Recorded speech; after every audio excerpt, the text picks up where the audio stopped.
Hello नमस्कार। मैं Indrajit Narayan Singh YouTube से आज मैं नम्बी नारायण के बारे में बताने जा रहा हूँ। नम्बी नारायण भारत के रियल हीरो साइंटिस्ट माने जा रहे हैं। इनके जीवनी पर, ईमानदारी पर एक फिल्म बनी है रॉकेटरी। रॉकेटरी फिल्म को हर व्यक्ति को देखना चाहिए। किस तरह से कुछ आईपीएस अधिकारी और केरल की कम्युनिस्ट सरकार ने पैसे लेकर गलत ढंग से उनको पनिशमेंट दिया गया। नम्बी नारायण का जन्म 12 दिसंबर 1941 ईस्वी को हुआ था। नम्बी नारायण इसरो के डायरेक्टर थे। इनका जन्म केरला में नहीं, तमिलनाडु में हुआ। इनको देश का रियल हीरो कहा गया है। ये स्पेस इंजीनियर के रूप में अपने को विकसित किया था। नम्बी नारायण एक महान इसरो के वैज्ञानिक थे। रॉकेट प्रक्षेपण में क्रायोजेनिक इंजन की आवश्यकता होती है, जिसे भारत, अमेरिका और फ्रांस से खरीदता था। इसमें भारत को अरबों डॉलर खर्च करने पड़ते थे। ईमानदार नम्बी नारायण ने भारतीय टेक्नोलॉजी का प्रयोग करते हुए क्रायोजेनिक इंजन बनाने का दावा पेश किया। इस पर अमेरिका का कान खड़ा हो गया कि करोड़ों डॉलर की उनकी हानि हो सकती है। इसीलिए रूस को उसने इंस्ट्रक्शन दिया कि जो भी नम्बी नारायण उपकरण खरीदना चाहते हैं वे भारत को न दें। पुनः भारत के अमेरिका से क्रायोजेनिक इंजन खरीदने के लिए बाध्य होना पड़ा। दूसरी ओर अमेरिका का जासूसी संस्था CIA अमेरिका के राष्ट्रपति जॉर्ज बुश के निर्देश पर एक झूठे मुकदमे कांड में नम्बी नारायण को फंसा दिया गया। नम्बी नारायण नासा से फेलोशिप कर चुके थे। CIA ने केरल के भ्रष्ट कम्युनिस्ट सरकार के कुछ मंत्रियों के सहयोग लिया। उनमें कुछ भ्रष्ट मंत्रियों द्वारा करोड़ों रुपए की लेन देन हुई। भ्रष्ट मंत्रियों ने पुलिस विभाग के IPS मैथ्यू के सहयोग से एक साजिश रची। मालदीव की महिला रशीदा मरियम से एक झूठी कहानी गढ़ी गई।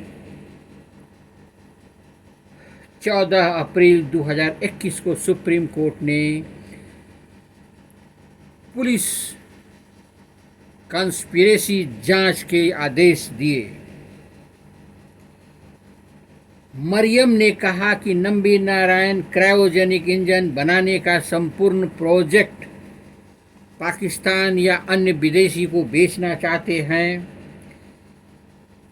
मैथ्यू 2 अन्य पुलिस अधिकारी से मिलकर झूठा रिपोर्ट बनाया कि नम्बी नारायण गद्दार हैं, प्रोजेक्ट बेचना चाह रहे थे। ये प्रोजेक्ट बेचना अपराध है। इस आधार पर भारतीय दंड संहिता इंडियन पिनल कोड के तहत उन्हें देशद्रोही बताया गया और जेल भेज दिया गया। नम्बी नारायण ने अपने को निर्दोष साबित करने के लिए बहुत कुछ किया, लेकिन उनकी कुछ नहीं सुनी गई। इस केस को 1994 ईस्वी में CBI को सौंप दिया गया। गद्दार IPS अफसर को बाद में केरल सरकार ने DGP बना दिया। CBI ने ईमानदारी से 2 साल तक जांच किया। नम्बी नारायण को निर्दोष पाया। CBI के सही रिपोर्ट के बाद गलत ढंग से जेल में रखने और नौकरी के बिना कारण बर्खास्त करने पर कंपेंसेशन मांगा गया। केरल हाईकोर्ट ने इसे रिजेक्ट कर दिया तो नंबी नारायण ने सुप्रीम कोर्ट में केस दर्ज किया। उधर केरला सरकार ने सीबीआई की रिपोर्ट को गलत करार दिया, लेकिन सुप्रीम कोर्ट ने सीबीआई की रिपोर्ट को सही मानते हुए केस दर्ज कर लिया। 15 वर्ष बाद नंबी नारायण के प्रोजेक्ट के आधार पर क्रायोजेनिक इंजन भारत ने बनाया। अब तक 15 वर्ष लेट हो चुका था। भारत का अरबों खरबों डॉलर क्रायोजेनिक इंजन खरीदने में अब तक लग चुका था। नंबी नारायण 22 वर्ष तक केस लड़ते रहे।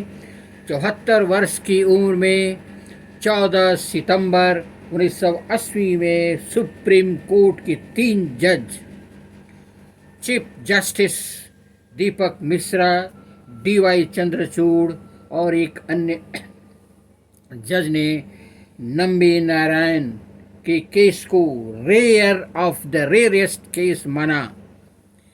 एक ईमानदार साइंटिस्ट को फंसाना दुर्भाग्यपूर्ण माना गया।